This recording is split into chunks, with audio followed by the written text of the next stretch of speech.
నమస్కారం ETV news కు స్వాగతం. ముందుగా ముఖ్యాంశాలు. ఇసుక తవ్వకాల్లో అక్రమాలపై చంద్రబాబు ఆగ్రహం. ఎమ్మెల్యేలు బాధ్యత తీసుకోవాలని స్పష్టీకరణ. అవకతవకలు జరిగితే వేటు తప్పదని హెచ్చరిక. సాంకేతిక మార్పులను ఎప్పటికప్పుడు తెలుసుకోవాలని చంద్రబాబు హితవు. లేదంటే వెనకబడిపోతారని పార్టీ శిక్షణా తరగతుల్లో నేతలకు సూచన. కొత్తగా ప్రతిపాదించిన జిల్లాలపై ఉన్నత స్థాయి కమిటీ కసరత్తు. ఈ నెల 7న తెలంగాణ మంత్రివర్గ భేటీ. జిల్లాలపై తుది నిర్ణయం తీసుకునే అవకాశం. లెవీ బియ్యం బకాయిలు వెంటనే చెల్లించాలని కేంద్రానికి తెలంగాణ విజ్ఞప్తి. మైనారిటీ గురుకుల పాఠశాలలకు నిధులివ్వాలని కోరిన ఈటల. మాదక ద్రవ్యాల కేసులో wing commander Rajasekhar Reddy arrest. కొన్నేళ్ల నుంచి డ్రగ్స్ తయారు చేస్తున్నట్టు అంగీకరించిన నిందితుడు. సరిహద్దుల్లో పరిస్థితులపై ప్రధాని సమీక్ష. లక్షిత దాడులపై వ్యాఖ్యలు చేయరాదని మంత్రులకు సూచన. కేంద్రానికి వీడియోలు సమర్పించిన సైన్యం. ఎయిడ్స్ బాధితులకు కేంద్రం అండా.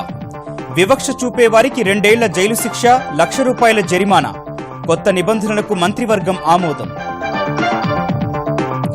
సూక్ష్మ యంత్రాల తయారీకి ఉపకరించే పరిశోధనలకు రసాయన శాస్త్రంలో నోబెల్. 3 శాస్త్రవేత్తలను వరించిన అత్యున్నత పురస్కారం.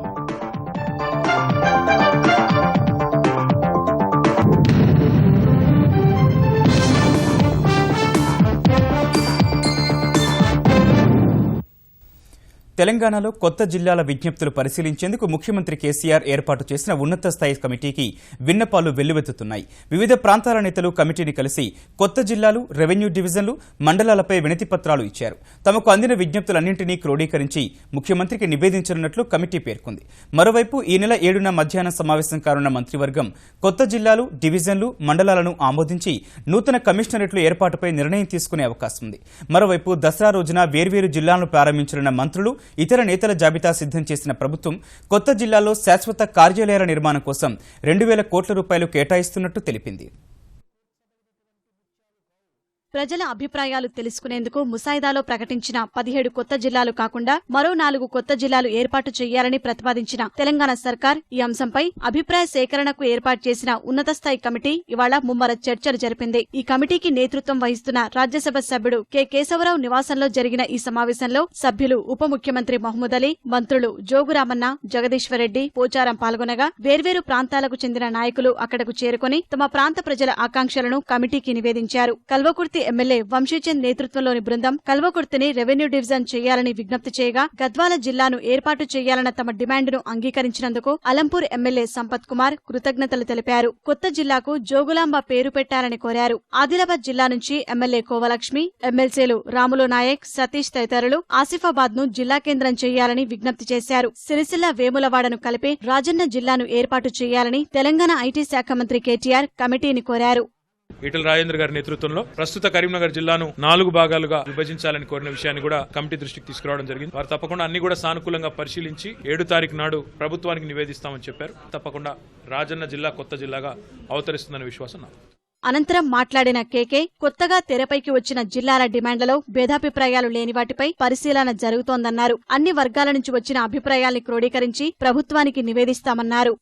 దీంట్లో ఎక్కడ ఎవ్వరికి భేదాభిప్రాయం లేకుండా డిస్ట్రిక్ట్లు మాత్రం చేయాలని, చిన్న చిన్న వేరే అభిప్రాయాలు ఉన్నా కానీ ఈ మండలం కలపాలి, ఆ మండలం కలపాలని, వీటన్ని క్షుణ్ణంగా ఈ కమిటీ చూసి ఏది లాభము ఏది నష్టము ఈ కమిటీ పరిశీలించి ఈ రిపోర్టు ముఖ్యమంత్రి గారికి, ఎందుకంటే వాళ్ళ ఆల్రెడీ ఒక కేబినెట్ సబ్ కమిటీ ఉంది, దానికి ఇచ్చిన తర్వాత వాళ్ళు దాన్ని చూసి మరి ఏం చేయాలో తుది నిర్ణయం గవర్నమెంట్ కేబినెట్ తీసుకుంటుంది. కొత్త జిల్లాల అంశంపై ఏర్పాటైన ఉన్నత స్థాయి కమిటీ ఈ నెల 7న ప్రభుత్వానికి నివేదిక సమర్పించనుండగా, అదే రోజున తెలంగాణ సర్కార్ కొత్త జిల్లాలపై తుది ముసాయిదాను వెల్లడించే అవకాశముంది. తెలంగాణలో కొత్త జిల్లాలు ఏర్పడే గడువు దగ్గర పడుతున్న కొద్దీ తమ ప్రాంతాలను జిల్లాలు, డివిజన్లు చేయాలనే ఆందోళనలు పెద్ద ఎత్తున జరుగుతున్నాయి. మహబూబ్ నగర్ జిల్లాలోని నారాయణపేటను జిల్లా చేయాలని స్థానిక ఎమ్మెల్యే రాజేందర్ రెడ్డి ముఖ్యమంత్రి కేసీఆర్ కు రాజీనామా పంపగా పట్టణంలో అఖిలపక్ష నాయకులు 48 గంటల బంద్ చేపట్టారు. యువకులు ద్విచక్ర వాహన ర్యాలీ చేయగా కొందరు వ్యక్తులు ఓ ద్విచక్ర వాహనాన్ని దగ్ధం చేసి నిరసన వ్యక్తం చేశారు. నల్గొండ జిల్లాలోని మిర్యాలగూడను జిల్లా చేయాలని అఖిలపక్షం నేతలు నార్కెట్పల్లి, అద్దంకి రహదారిపై రాస్తారోకో చేశారు. జనగాం జిల్లాలో గుండాల మండలాన్ని కలపొద్దని అఖిలపక్ష నాయకులు చేపట్టిన బంద్ ప్రశాంతంగా ముగిసింది. భద్రాచలంను జిల్లాగా చేయాలన్న డిమాండ్తో గురువారం నుంచి ఆమరణ దీక్ష చేపడతానని స్థానిక ఎమ్మెల్యే సున్నం రాజయ్య ప్రకటించారు. వాజేడు, వెంకటాపురం మండలాలను భద్రాచలం డివిజన్లో ఉంచాలని ఆయన డిమాండ్ చేశారు. ఆలేరును తెలంగాణ సాయుధ పోరాట యోధురాలు ఆరుట్ల కమలమ్మ పేరుతో రెవెన్యూ డివిజన్ చేయాలంటూ తెలుగుదేశం సీనియర్ నేత మోత్కుపల్లి నరసింహులు కోరారు.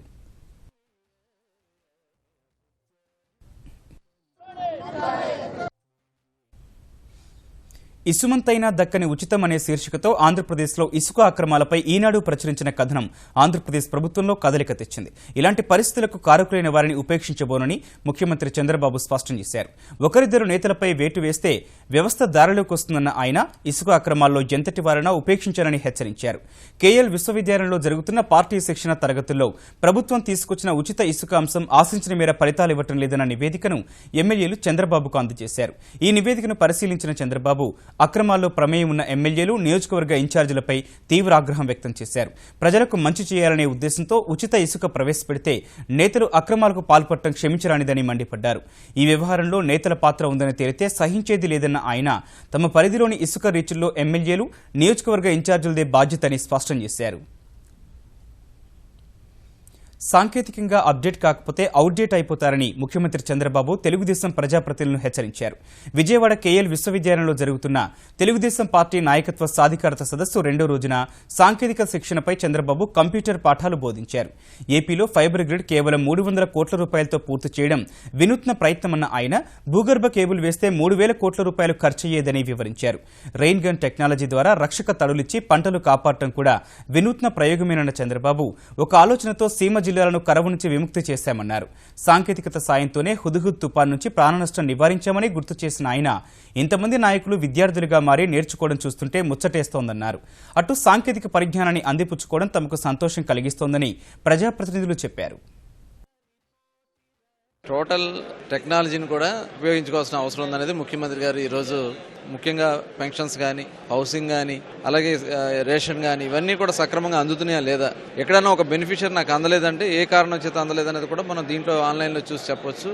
ఈరోజు పవర్ ఎక్కడ ఏ టైంలో ఏ ఫీడర్ ఆగింది, ఎంత టైం ఆగింది, టోటల్ కూడా దీంట్లో వస్తుంది. త్రూ అవుట్ ద వరల్డ్ ప్రపంచం మొత్తం చూసినా కూడా యూఎస్కి వెళ్ళినా ఏ డెవలప్ కంట్రీకి వెళ్ళినా కూడా ఇంత డీటెయిల్డ్గా ఇంత అనాలిసిస్ ఉండే డేటా పబ్లిక్తో షేర్ చేసేది కుదరదు అనిపిస్తుంది నాకు. So I think it's excellent initiative by our chief minister. 2014-15 ఆర్థిక సంవత్సరంలో లెవీ కింద అందజేసిన బియ్యానికి చెల్లించాల్సిన 1,640 కోట్ల రూపాయల బకాయిలను వెంటనే చెల్లించాలని తెలంగాణ ప్రభుత్వం కేంద్రాన్ని డిమాండ్ చేసింది. ఈ మేరకు కేంద్ర ఆహార శాఖ మంత్రి రామ్ విలాస్ పాశ్వాన్ను కలిసిన తెలంగాణ ఆర్థిక, పౌర సరఫరాల శాఖ మంత్రి ఈటెల రాజేందర్ ఈ మేరకు బకాయిలు చెల్లించాలని కోరారు. బియ్యం మిల్లింగ్ ఛార్జీలను కూడా ప్రస్తుతం క్వింటాలకు చెల్లిస్తున్న 15 రూపాయలను 30 రూపాయలకు పెంచాలని విజ్ఞప్తి చేశారు.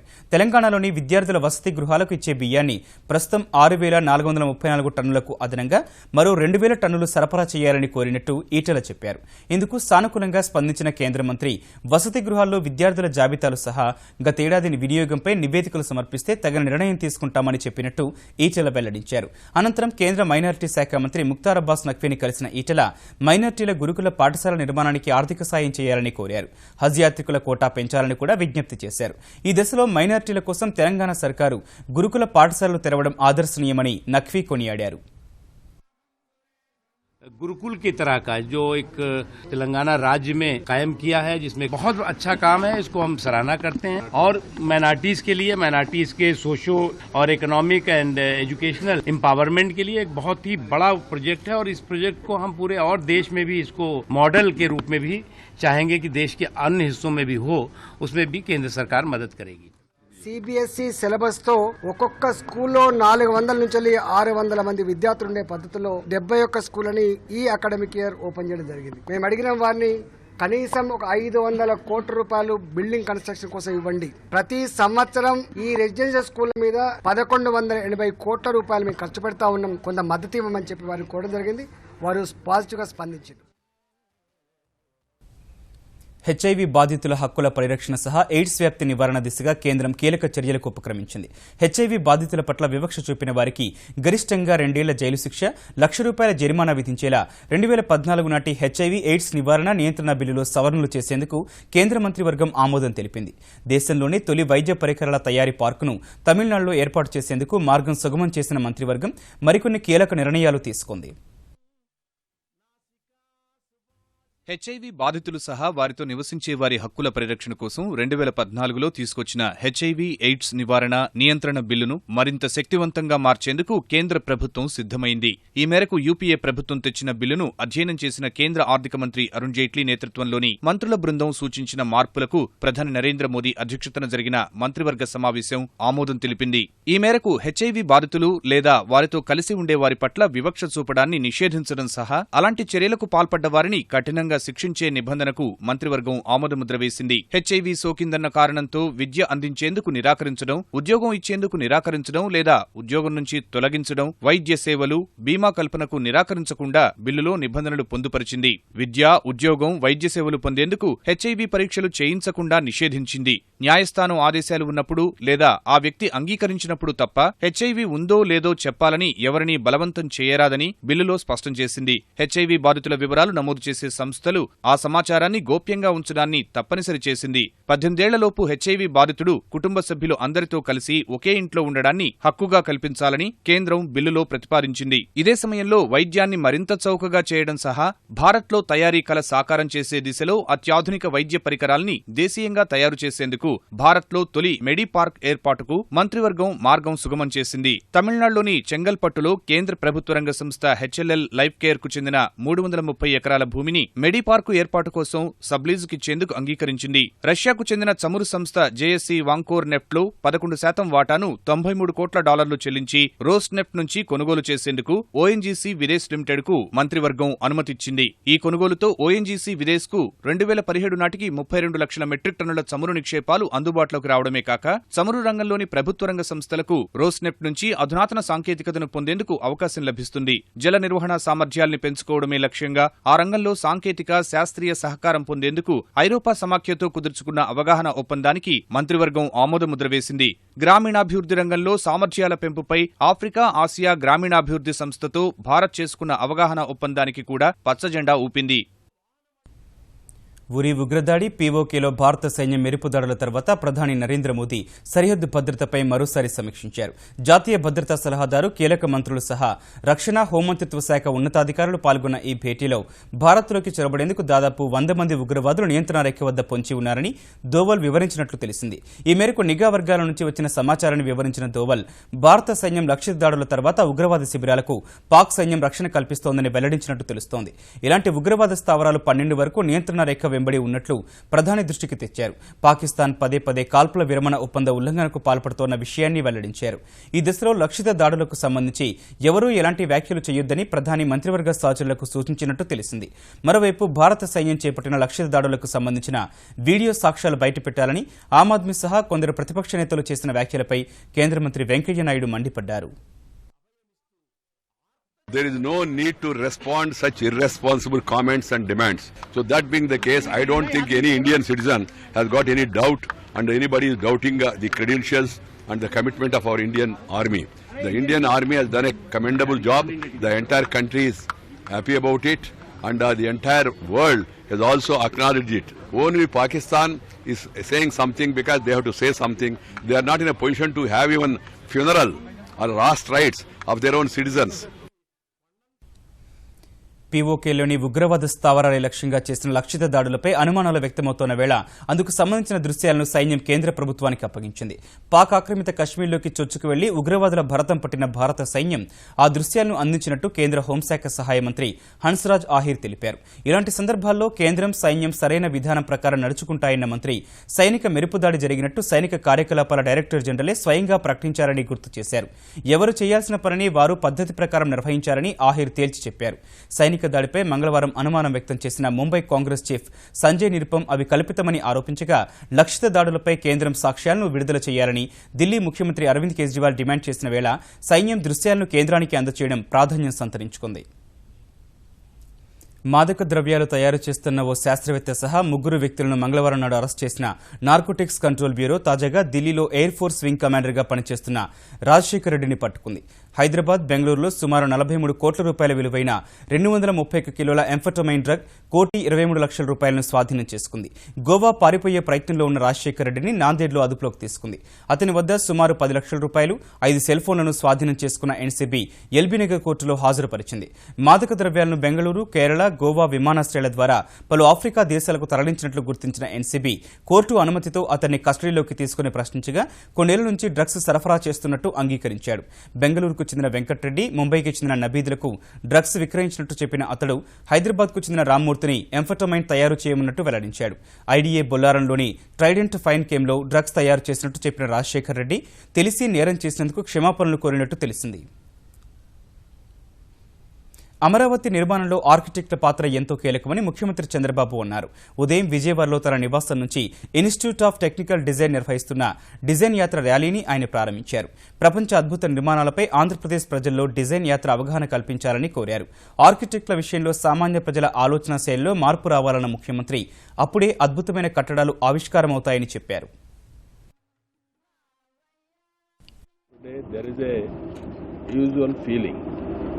Architects means only for rich people, affluent sections. Now these people has to take even small house. If you use proper architect or proper thinking process, they can be useful and also it will be most effective way in using the space. అమరావతిలో చేపట్టే రహదారులు వరదలకు గురికాకుండా 2 మీటర్ల ఎత్తులో నిర్మించాలని ముఖ్యమంత్రి చంద్రబాబు సూచించారు. విజయవాడలోని సీఎం నివాసంలో సీఆర్డీఏ అధికారులతో సమీక్ష నిర్వహించిన ఆయన సీఆర్డీఏ కొండవీటి వాగు పురోగతిపై చర్చించారు.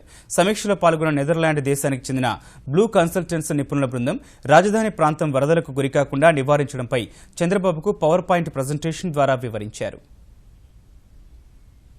కనకదుర్గ అమ్మవారి నవరాత్రి ఉత్సవాలు తెలుగు రాష్ట్రాల్లో వైభవపేతంగా సాగుతున్నాయి. విజయవాడ ఇంద్రకీలాద్రిలో కొలువైన అమ్మవారు ఇవాళ కాత్యాయని దేవి రూపంలో భక్తులకు అభయమిచ్చారు. ఈ ఏడాది దసరా ఉత్సవాలు 11 రోజులు నిర్వహిస్తుండగా కొత్తగా కాత్యాయని అవతారాన్ని చేర్చారు. ఓరుగల్లు భద్రకాళి అమ్మవారు ఇవాళ శ్రీ రాజరాజేశ్వరి దేవి అవతారంలో భక్తులకు దర్శనమివ్వగా హన్మకొండలోని 1000 స్తంభాల ఆలయంలో అమ్మవారు కూడా శ్రీ రాజరాజేశ్వరి అలంకారంలో భక్తులకు అభయ ప్రదానం చేశారు. ఆదిలాబాద్ జిల్లా బాసరలో సరస్వతీదేవి అమ్మవారు కూష్మాండ రూపంలో భక్తులకు దర్శనమిచ్చారు.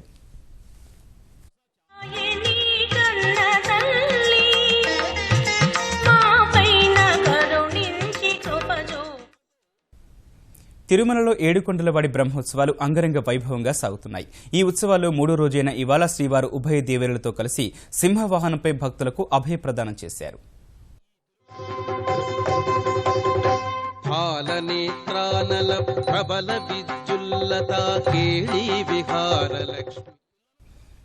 ప్రస్తుతం ఆ బ్రహ్మాండ నాయకుడు ముత్యపు పందిరి వాహనంపై మాడవీధిలో విహరిస్తున్నారు. ప్రత్యక్ష ప్రసారం ద్వారా చూద్దాం. సేవలో ధరించి ఆయన పిల్లల గోవి యొక్క ఆ మోములో చక్కగా పునీతులై ధరిస్తున్నారు అనే విషయం ఇక్కడ మనకు స్పష్టంగా తెలుస్తుంది. కనుకనే కలిమలహరణుడైన బ్రహ్మాండ నాయకుని ఈ బ్రహ్మోత్సవాన్ని మనందరం కూడా భక్తులను తిలకిస్తున్నాం.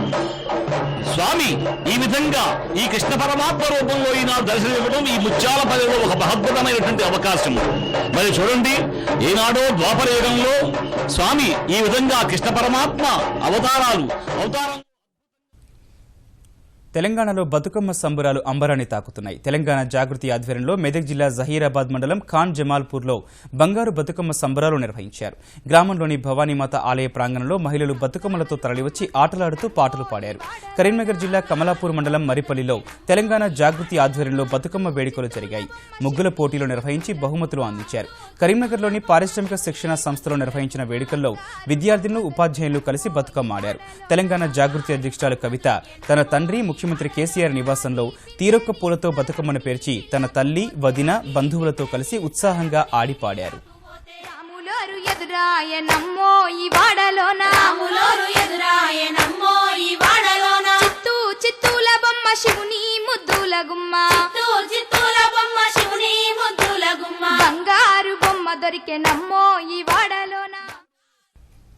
ప్రతిష్టాత్మక రామోజీ ఫిల్మ్ సిటీ ఓ సినిమా చిత్రీకరణకు అవసరమైన అన్ని వసతుల సమాహారమని జర్మనీ రాయబారి మార్టిన్ని అభివర్ణించారు. తెలంగాణ పర్యటనలో ఉన్న ఆయన తన భార్య గాబ్రియల్ నేతో కలిసి ఫిల్మ్ సిటీ సందర్శించారు. Hawa Mahal, Mughal garden, Mahabharatam set, prince స్ట్రీట్లను సందర్శించారు. అనంతరం రామోజీ గ్రూపు సంస్థల చైర్మన్ రామోజీరావును మర్యాదపూర్వకంగా కలిశారు. ఈ సమావేశంలో film city MD Vijayeshwari, CEO Rajeev Jalnapurkar పాల్గొన్నారు.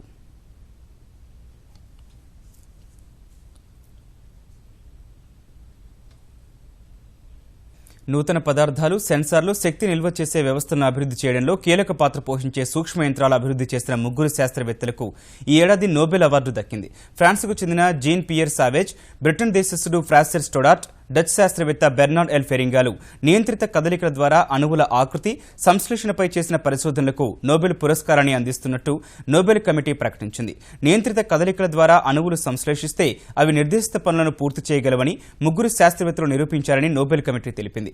ఈ పురస్కారం కింద $9,30,000 నగదు 3కి పంచనున్నట్టు వెల్లడించింది. నోబెల్ శాంతి బహుమతిని ఎల్లుండి ప్రకటించనుండగా ఆర్థిక శాస్త్రం, సాహిత్యంలో నోబెల్ పురస్కారాలను వచ్చే వారం వెల్లడిస్తారు. కర్ణాటకలో నిబంధనలు అతిక్రమించి కడుతున్న 7 అంతస్తుల భవనం కుప్పకూలి ఒకరు మరణించారు. మరికొందరు గాయపడ్డారు. బెంగళూరు బెళ్లందూరు గేటు వద్ద 2 అంతస్తుల భవనం నిర్మించేందుకు ఓ వ్యక్తి అనుమతి తీసుకున్నాడు. అయితే 7 అంతస్తుల వరకు నిర్మిస్తుండగా భవనం ఒక్కసారిగా కుప్పకూలింది.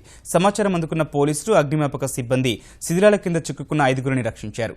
గాయపడ్డ వారిని ఆసుపత్రికి తరలించారు. భవన యజమానిపై కేసు నమోదు చేసి దర్యాప్తు చేస్తున్నారు. ఐరోపా కేంద్ర బ్యాంకు ఉద్దీపన ప్యాకేజీ ఉపసంహరణ సహా అమెరికా ఫెడరల్ రిజర్వ్ వడ్డీ రేట్లు పెంచుతున్న ఆందోళనల మధ్య స్టాక్ మార్కెట్లు నష్టాల్లో ముగిశాయి. క్రితం 3 సెషన్లో 507 పాయింట్లు పెరిగిన సెన్సెక్స్ ఇవాళ 114 పాయింట్లు కోల్పోయింది. భారత్ సుస్థిరాభివృద్ధి సాధిస్తోందన్న ఐఎంఎఫ్ అంచనాల మధ్య ఈ ఉదయం 28,426 వద్ద ఉత్సాహంగా ప్రారంభమైన సెన్సెక్స్ 28,478 పాయింట్ల గరిష్ట స్థాయిని తాకింది. తర్వాత అమ్మకాలు పెరిగి 28,189 పాయింట్ల కనిష్ట స్థాయికి పతనమైంది. చివరకు 28,221 వద్ద స్థిరపడింది. జాతీయ స్టాక్ ఎక్స్చేంజ్ సూచీ నిఫ్టీ 25 పాయింట్లు నష్టపోయి 8,744 వద్ద ముగిసింది. ఈటీవీ న్యూస్ సమాప్తం. నమస్కారం.